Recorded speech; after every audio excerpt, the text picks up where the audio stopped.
Well, hello, cruise fans. Here we are at another adventure, this time coming off the Carnival Horizon to the port of Cozumel. This is Puerto Maya, one of the 3 cruise ports mainly for Carnival Company ships. We will give you a walkthrough of the port, tips and tricks, and something alternate that we did this day versus a beach club that you can do as well. As you can see, what a beautiful day as we walk off the port. There you can see the duty-free area. So as we mentioned, there are 3 main ports here in Cozumel. We are in Puerto Maya, which is mainly for Carnival, and it is the southernmost point as far as the cruise ports are concerned. And to get to some of the beach clubs, it's probably the most accessible one and probably the one that's going to cost you the least amount of money. Make sure you know what port you're arriving to. That way, if you do take a cab, you know which port to return to. That way, the cab driver doesn't take you to the wrong one. Now, next to Puerto Maya is the international terminal, or La Terminal Internacional. It's mainly where Royal Caribbean ships and other ships arrive as well. That is right next door, just north of Puerto Maya. Now, the most northern port is Punta Langosta. It's on the north side here, and it's the closest to downtown Cozumel, to the San Miguel area. It's usually where Norwegian and Disney Cruise Line dock at. If you're looking for a more local scene and looking at downtown San Miguel here in Cozumel, Punta Langosta is going to be the closest one to see a lot of different little shops here, which I'm going to show you a video of Parque Benito Juarez, which I'll show you right here pointing on the map.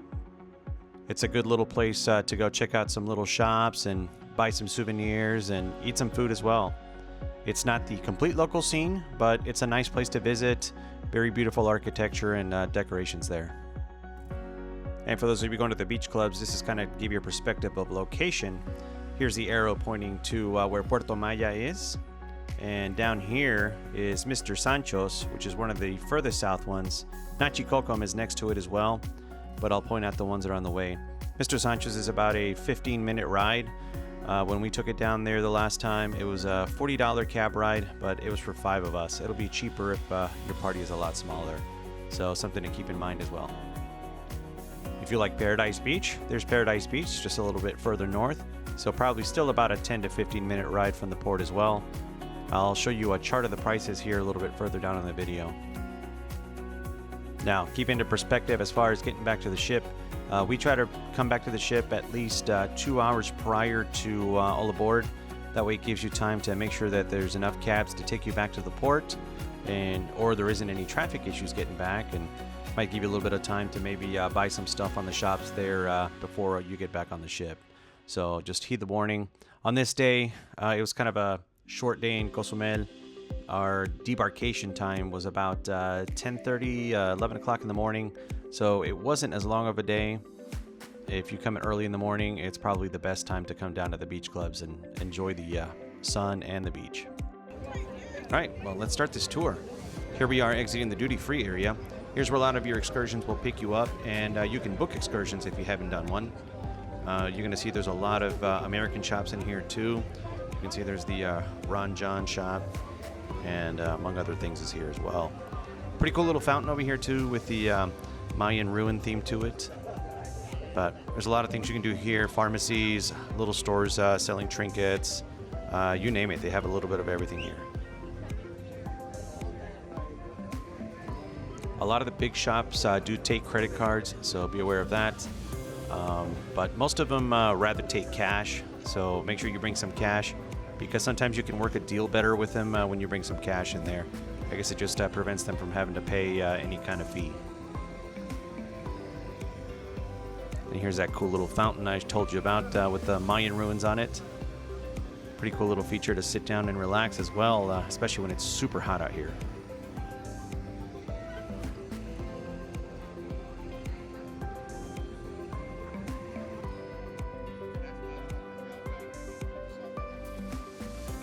Surprisingly, this port today wasn't as crowded, but this was right after Thanksgiving. Usually in the summer, this place is pretty busy, especially when you have full ships on the docks.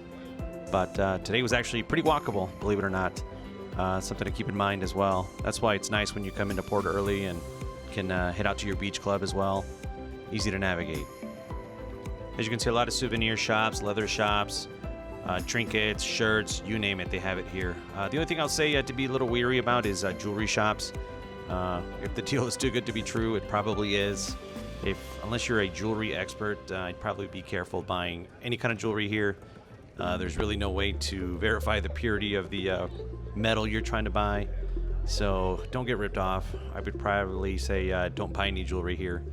But, you know, to each their own, and just heed the warning on it.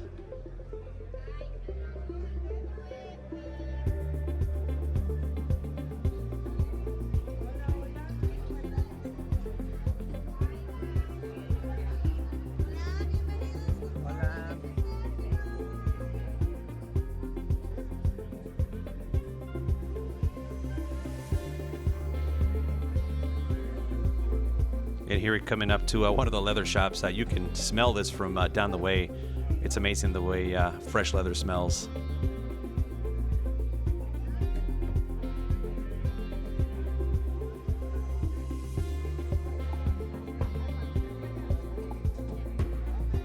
And for those of you that don't travel outside of the U.S. very much, be aware that most people here do speak English, and pretty well English. So if you're concerned about that and being able to communicate, you should be okay here at the port. Most of these people here are bilingual and can negotiate pretty well in both languages. So don't be worried about that. You can still haggle and get a better price on stuff if you're interested in buying things, which is great.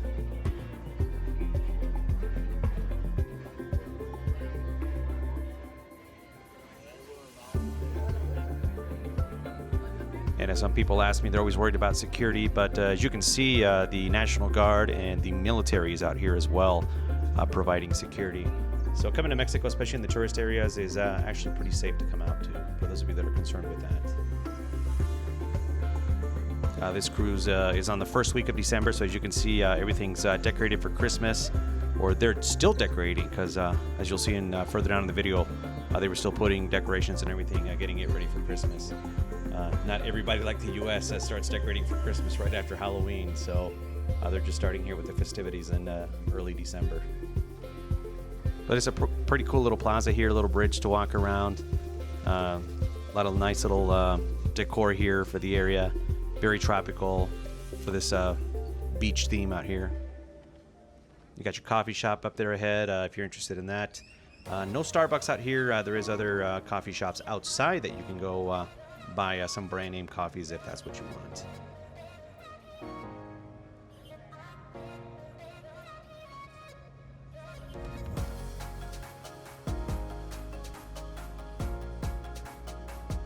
This is one of those cool areas to take pictures of the ships, and here with the arch of Puerto Maya is a good spot to photo op as well.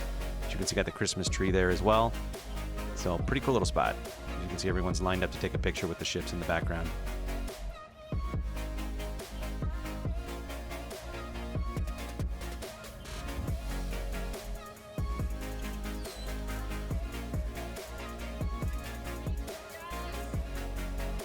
Now there's this cool little float here on a trailer, which is a Carnival ship, which I thought was pretty cool. So somebody took the time to make this, which is pretty awesome. And it's labeled after the Mardi Gras. So a little unique design that they put on the front of it as well, which I thought was pretty cool and comical.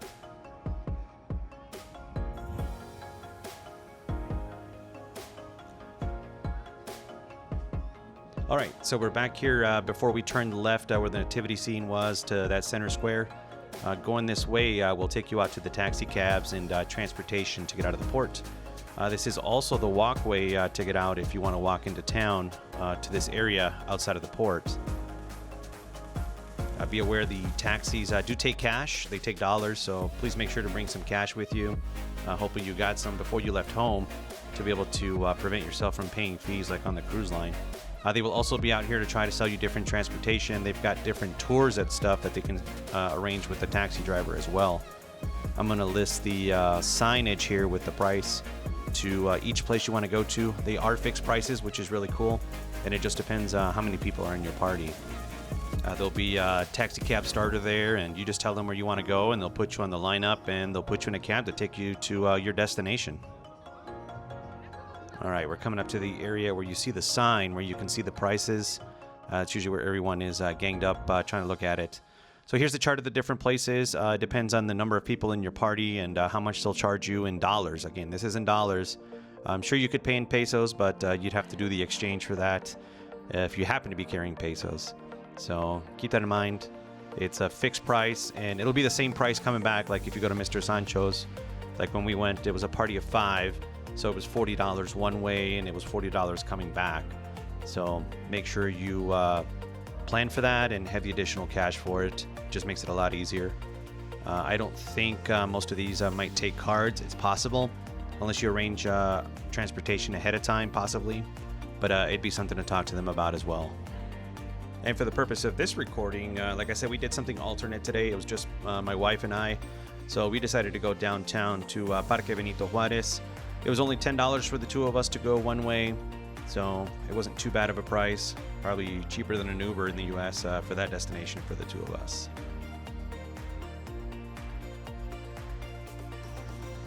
All right, guys, welcome to Parque Benito Juarez.